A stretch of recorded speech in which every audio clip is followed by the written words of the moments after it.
So we're gonna go bow to stern on this beast. First off, this is the Cruise FD. It's 11 foot 10 inch. I think it weighs about 95 pounds, unloaded. It's got a super sharp bow, and that's what I liked about it, because I like cutting through waves. I want to move fast. I'm not a big boy, so I'm not really too worried about having a super stable kayak while I stand up.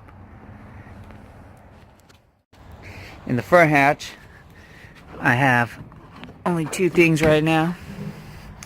My net and my life jacket. It goes all the way to the back, so theoretically you could stick a couple 8-foot rods in there, no problem. I have not done it because I don't need to, so there's that. Came with this awesome water bottle.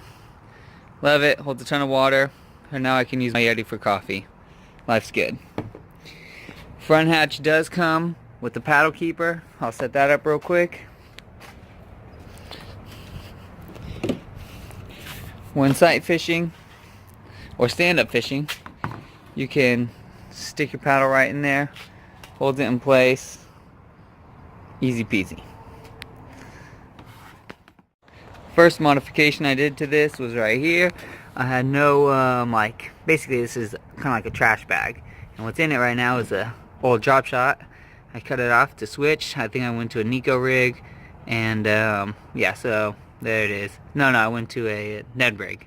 That's that bad boy. It's a Hobie screwed in. I think it's six screws. Super easy. Worked great. Can't complain. After that, you have the actual FD drive itself. You know, FD, flex drive. Makes sense. Forward, reverse. You got this gray handle right here. Pulls it up. Oh, pull up and it goes down. Puts a huge skag in the water. A lot of stability there. I did switch after my first trip to the more aggressive propeller setup, where you can adjust the pitch of your prop, and I haven't tried it out yet, but we'll see. After that, this is just the two bolts that hold it in. You can pull it, and then the whole unit just lifts out. Super easy.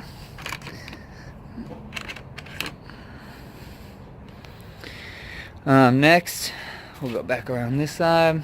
Is my Lowrance. I went with the Elite 5 Ti. I don't have the total scan transducer, which I don't really care about because I just don't. Not too worried. There it is. If I go click it, this is usually how I have it set up. You see that? It's got fish identify on it. Beautiful. Beautiful. Yep. Oh, and this also has the maps, so I really enjoy that part, because then you can find points, you can see where you're at, set waypoints, all that good stuff. After that is the seat. I just clipped on carabiner, some fish nips, just easy to reach. You know, it's got a high and a low setting, so if you want to adjust it for paddling versus pedaling, you just, you know, scoot it down into these notches right here, and the whole thing is on those rails, so it can just slide forwards and back, you know, easily. Alright, moving on down the line. I just have a bunch of cables right here. That's the transducer and the battery cable. Under there I am going to put a tray. I just haven't gotten one yet. I looked at my local kayak shop for the one that goes in the Kusa. I don't plan to mount it. I just want to have it available so I can slide it in and out, you know, bringing stuff from the front to the back and put it back in, you know, just ease on the water is all I'm looking for. After that, you have the power box. I did a video on that, and I'll link that, and I did a video on that, and I'll put the video at the top.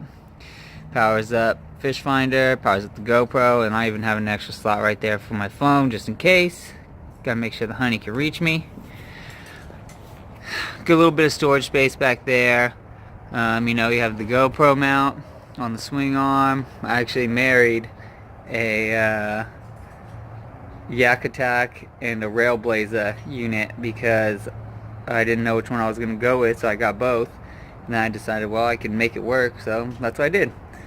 You know, necessity is the mother of invention.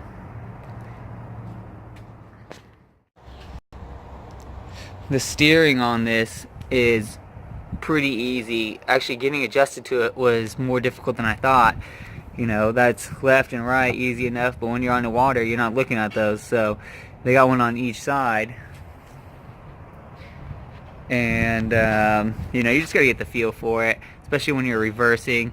Reversing, you know, it's backwards. So just, you know, different things to get accustomed to.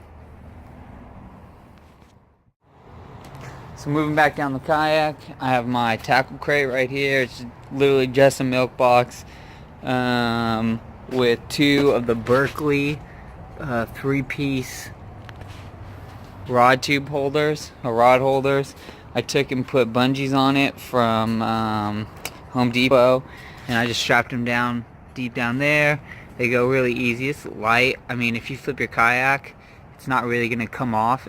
Things move kind of slow, so you'll be alright. And plus I have it strapped down to the actual kayak itself, so it's probably not going anywhere unless I do it shallow, at which point I'm more nervous of breaking a rod than anything. I have a roto grip right there to hold my paddle. Usually I have the full paddle on there. Today, just for demonstration, I have a halfie. It came with this Jackson kayak pouch. I just throw loose stuff in there, nothing impressive. I mean, multi-tool. What do I got? I got my fishing license, loose bait, and at one point I had even my scale in there, but I took it out to weigh a fish. Little loose bungee here is just for keeping my GoPro mount, you know, in place as much as possible. Back here is the rudder system, and it moves pretty well. These are pretty stiff bars. I mean, they do have a little flex, but not too much. This is another storage unit. Comes with a pouch. Right now I have all the tools to adjust my, this will just adjust my propeller system. So there it is. There's a hole. You could take that out easy. So it just pops right out. And then you have access back there. Don't need it. Don't use it. That's what the tackle crate's for. I just did this on my last trip. Dinged it up pretty good. Oh well, that's what it's meant for. You have the rudder down here. The tracking on this, I heard, had issues, and you know, you really kind of, when you're doing a long straight drive, you really got to be on top of things, because it does track a little rough. I'm waiting on an upgrade for that too, you know, get myself flying straight a little more easily.